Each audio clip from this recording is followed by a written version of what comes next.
పిత పుత్ర పవిత్రాత్మ నామమున ఆమెన్. గౌరవనీయులైన సహోదరి సహోదరులారా, మీకందరికీ 4వ తపస్కారం ఆదివారపు క్రీస్తు ప్రభుని యొక్క దైవ సందేశ ధ్యానమునకు సాదరంగా స్వాగతం పలుకుతున్నాను. ఈరోజు మన ప్రభు అనుగ్రహించినటువంటి సువిశేష పట్టణము యోహాను గారి సువార్త 9వ అధ్యాయము 1వ వచనం నుంచి 41వ వచనం వరకు.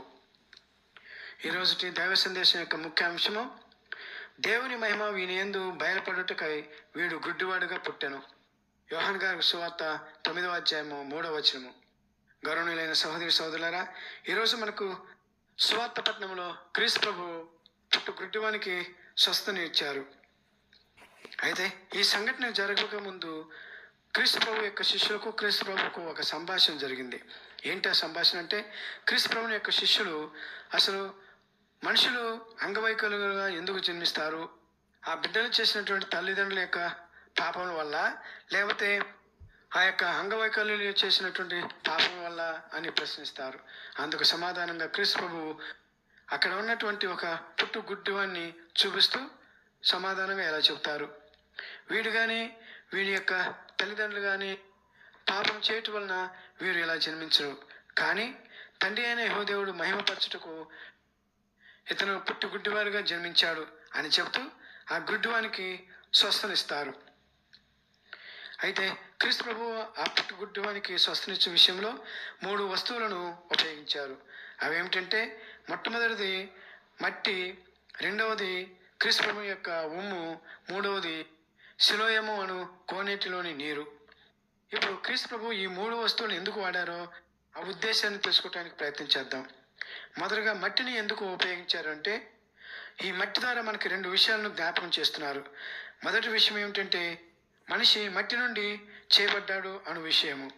రెండవ విషయం ఏమిటంటే, మట్టి నిత్యం కలిగినటువంటి వస్తువు. ఇక రెండవ వస్తువు విషయానికి వస్తే అది క్రీస్తు ప్రభు యొక్క ఉమ్ము.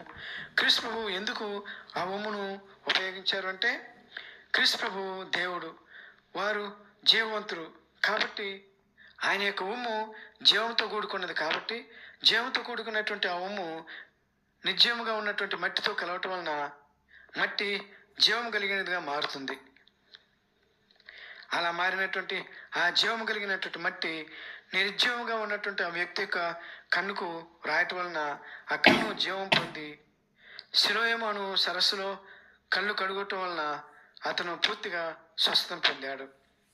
ఇప్పుడు ఇక్కడ 3వ వస్తువు అయినటువంటి సిలోయము అను కోనేటిలోని నీటిని ఎందుకు ఉపయోగించారంటే, ముందు సిలోయము అను మాటకు అర్థం మనం తెలుసుకోవాలి. సిలోయము అను మాటకు అర్థం ఏమిటంటే, పంపబడిన వాడు అని అర్థం. ఇంతకీ ఎవరు ఆ పంపబడిన వారు అని అంటే, క్రీస్తు ప్రభువు.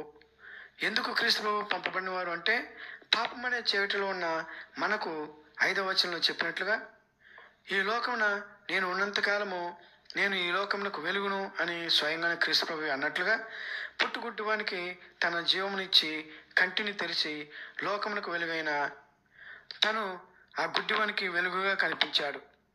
ఆ విధంగా అప్పటి వరకు చీకటి అను గుడ్డితనంతో ఉన్నటువంటి ఆ వ్యక్తి క్రీస్తువును వెలుగులోనికి ప్రవేశించాడు.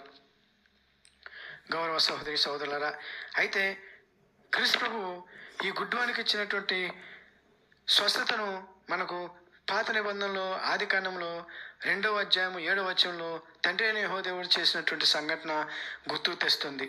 అదేమిటంటే, మనిషిని తండ్రి అయిన యెహోవాదేవుడు మట్టితో చేసి అతని ముక్కు రంధ్రంలో తన శ్వాసను ఊది ఆ నిర్జీవంగా ఉన్నటువంటి మనిషి రూపుడైనటువంటి మట్టికి జీవాన్ని పోశారు తండ్రి అయిన యెహోవాదేవుడు. ఆ సంఘటన ఈరోజు మనకి తలపింపు చేస్తున్నారు క్రీస్తు ప్రభు.